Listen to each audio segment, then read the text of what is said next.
Hey, Kids Inc. fans, you have tuned in to the Kids Inc. podcast. I am your host, Susan Yeager, and this is episode 8, part 1. In this episode, we dive deeper into our conversation with the great Jerry Sharell. Hasn't he been amazing? Like, his stories are incredible. He's given us so many behind the scenes looks. So I'm just going to kick it right back to that conversation. Yeah. Well, did you guys know, like Tommy was talking about Rasan's audition, and he's like, I don't care if this kid can act. Mhm. You had live performing experience, but what is it like when you show up and there's 4 cameras and you got to hit a mark? And did they prepare you for that, or did you guys just wing it? Or I tell you, they didn't prepare us for that, and we got it probably on a smaller scale in Utah. We learned a lot. Of course, Kids Incorporated to me was a complete, learning ground. I think the show, Let's Put on a Show, the play that I did was definitely all about performing and relating to a live audience and projecting and being on a stage. Kids Inc. was definitely a lesson in the recording studio, how to be a recording artist in the studio. Learned everything I needed to know there. And as for being on a stage or sound stage, I think most of us at that time, I know Stacy and Renee did some commercials. I know Marta and I had done some extra work on different shows, so we had been on a set. But there was no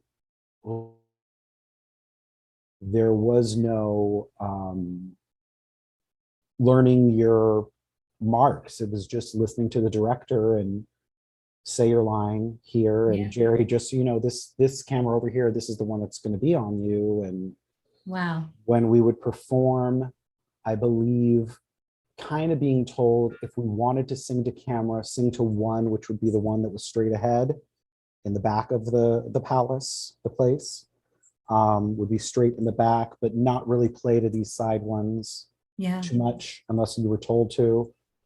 So we were really just given direction. It wasn't really about a lesson. I remember that because we all weren't seasoned actors, very quickly, acting coach was brought in to help us on dialogues and the dialogue days. So it was just bringing out more of us than the director could. And more so having a trust in this acting coach that maybe we didn't have in the director, because we kind of had a different director every week. Right. So it's not like, so this way we were working with the same acting coach constantly on scripts, and he would come in mostly when we would have a table read, and he would take notes and talk with us that day. And then of course, on the day that we would tape, he would say, oh, you've really got to milk this. I want you to pretend that you're just, these are fake tears and you're just cartoon this up. I remember I really had to the overacting to me was probably me and Moosey, and I'm at the counter, and the band is going to leave me, and I want to drown my sorrows in fudge. Right. Just keep the ice cream coming. And I remember certain things that this dialogue coach would tell us, acting coach would tell us was, just really overact that, cheese that up over the top, because he got it. He was an adult. We were in a live action cartoon. He understood. You're like, is that too much? No, more. Keep going. Yeah, that's hilarious. Yeah. You had a better understanding. You had been performing and everything.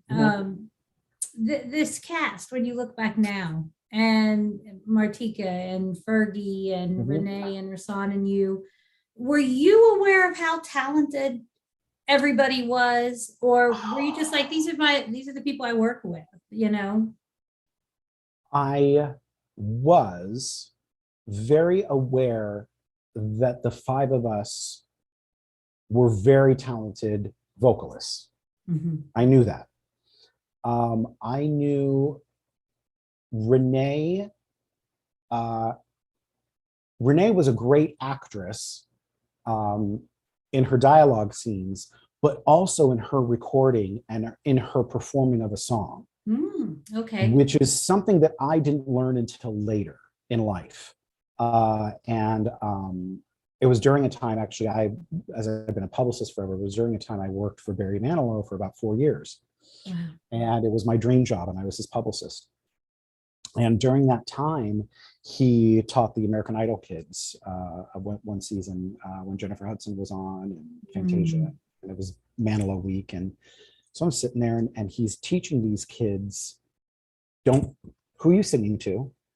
And do not sing with your eyes closed. Who are you singing to? You're not singing to me. Find someone and sing to them. Find someone in the camera, sing to them.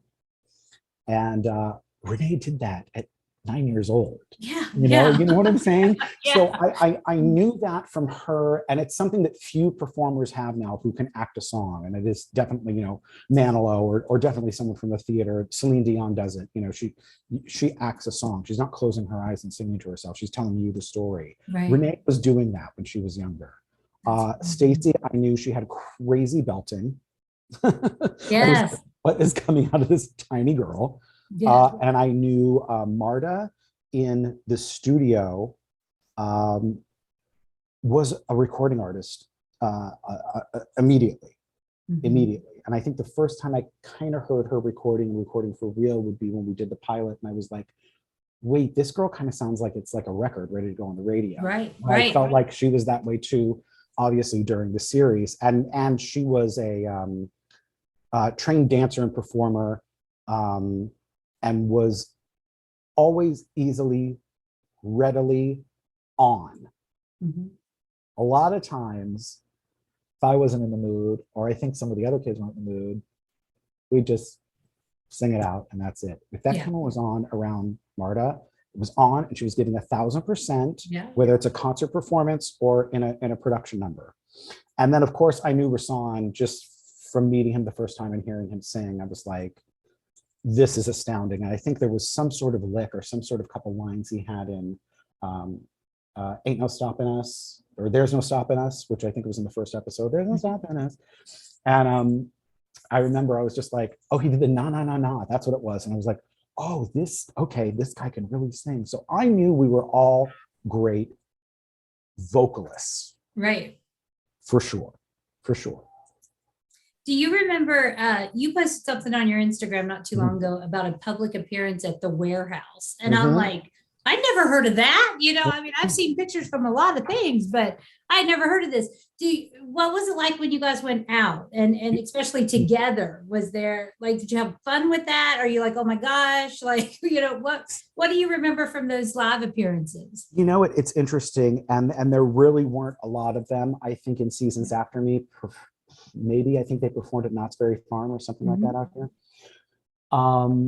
I think, okay, two-part. I remember that day. I remember we were driven in by a local fire department on their fire truck.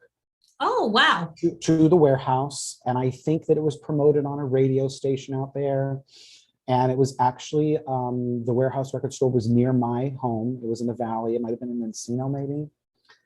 And it's funny because I drive by there the other day and I pointed it out. It's like a Petco or something now. And I was like, oh my gosh, that used to be a Warehouse record store and I signed albums there. I have been there. Yeah. And I remember there were a lot of people there. I remember signing a long time. And I remember Rasan and I being like, this is weird. Yeah. This is crazy. Why are these people out here for us? What's going on here? Yeah. Again, we weren't taught about it. It was just kind of like, hey kids, go sign your record. Yeah. It wasn't any, and it was interesting to, of course, be received and see, our fans were our age. Yeah. That's what it was. So it was just nice to meet some other kids that are our age that are just watching us and liking us. Because again, we lived in a bubble. We didn't know. It's not like, and this relates back to something I wanted to talk about earlier. I don't think that they meaning producers, they knew what they had. Yeah. Yeah. One of my very best friends, Tatiana, sent me a Instagram message the other day. Somebody, God forbid, on Instagram referred to Kids Incorporated as a failed series. And that made Tatiana really mad. She said, you got to go talk to this guy. And I'm like, what is he talking? It ran for 9 seasons. what do you mean failed? And his reasoning was it didn't launch into concerts. It didn't launch into multiple albums. It didn't Yeah. launch into promotions and tours. Yeah. Did you guys ever think about that? Or were you just happy to be on like a series? I think that we were all happy to just be on a series. Yeah. I think that, again, we as young performers living in the bubble didn't know or think any better. Neither did our mothers. Right. Right. I say mothers. We all had mothers and fathers on the set. um, it just wasn't one of those things. But I wish that one of the powers did.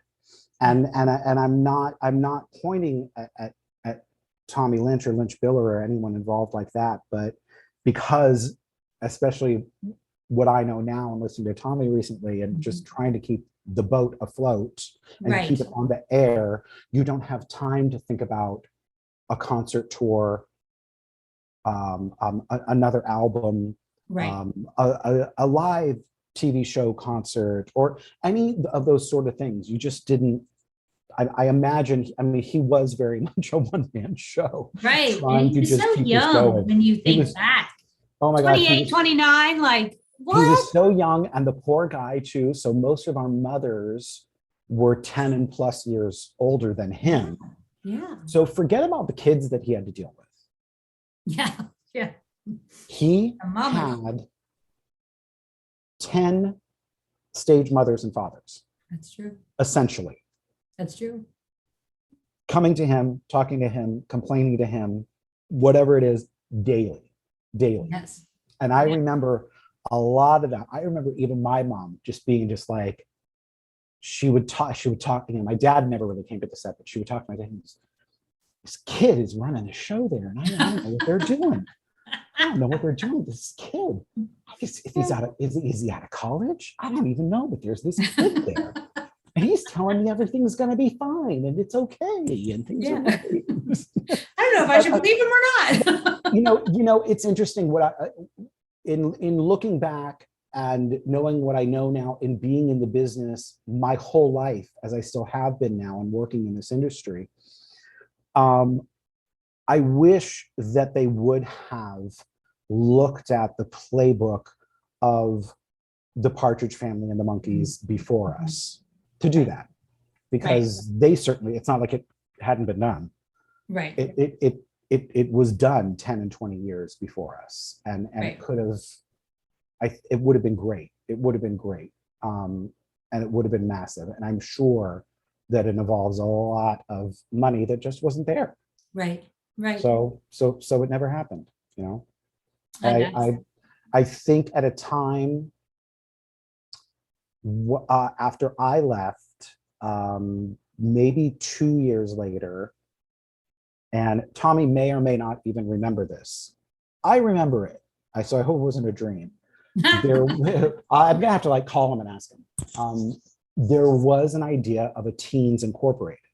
Oh, wow. And I think maybe it was like at the time that Marta was leaving, and they were year before she was leaving, and they thought maybe it's her and we bring back Mickey, and it's never happened. That would have been awesome. It was probably just all talk. Yeah. But it never happened. That would have been amazing. That would have been amazing. Well, I was telling Moosey, the episode he directed, I ended up just oddly flying home the day of the wrap party, missed it completely, almost made it to everyone after that because I didn't know it was going to happen.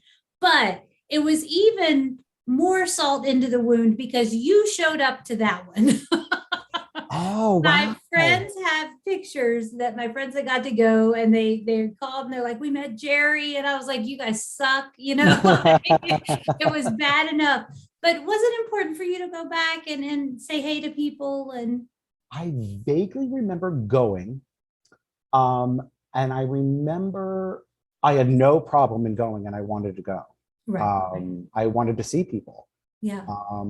I wanted to be seen years later because I didn't say goodbye to anybody. Yeah. Yeah. So I wanted to go and see who was still there. And I vaguely remember it. I remember being on the set, being dark, dancing and stuff. Yeah. Yeah. I think like Fergie was there, Stacy was there, and Yeah. Lucy would have been there. And Yes. yeah. So were you were okay with it though? Like I was okay with it. I was Yeah. actually okay my whole life in leaving the show until I was really older and got to understand the business and everything. yeah. Then I looked back a little bit with not regret, but kind of just, why don't you shut up? Or why don't you just Right. why didn't you just turn a different corner? Or why didn't you just, yeah. you know, Yeah. have had better I think I could have had better conversations as a child. And Yeah, that would have yeah. required me to probably have adult conversations that I wasn't ready for. Right. And the conversations being, why do we have to do this show this way? And Yeah. if I were told that probably as an adult, instead of just complaining and saying, and being mad, like, oh, wait a minute, we just did an episode with a leprechaun, now I'm doing one with a robot, and being Right. mad about it, instead of asking the question, why is it like this? And being told probably as an adult, it is like Right. this because where we air, what we're doing, the kind of lessons we want to teach, the kind of stories we want to tell, the demo that our research has found that we're hitting is actually age 4 to 12 or Right. whatever that might Right. be. And we Mhm. need to play into that age. I think if I were told that, and I think if I had those conversations, I would have been like, oh, okay. Yeah, What Rick yeah. Springfield song am I singing this week? Yeah, You know, yeah, and I just exactly. moved on. What do I got to do? Yeah. Oh wait, now you just threw me off. Hold on. That was so funny. I just got lost. Hold on. Oh, okay. Well, we'll move on to what came after Kids Incorporated. You mentioned being the publicist and everything. Yes. You was it intentional to stay in the business, and just what happened after? I have been out here my whole life and grew up out here. I was not born here. We moved here when I was like 2 years old, and I, like I said, started singing at 8, and Kids Incorporated definitely a highlight, the highlight of my career.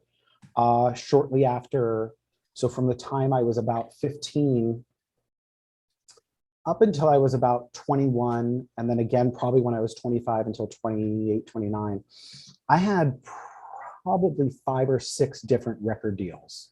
Wow. That came to nothing. Yeah. So by the time I was 30, I was pretty beat up. And just done. I had a large handful of artist development deals where they'd give you a little money and you go and record some songs, and yes, we like this, here's some more money, or yes, we like this, here's an album, or yes, we like this, here's an album, no, we don't like your album, it's going on a shelf. Right. All of these things happened to me. Even during the time that Marta was recording her first album, I was recording mine.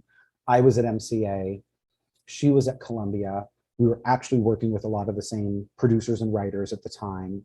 And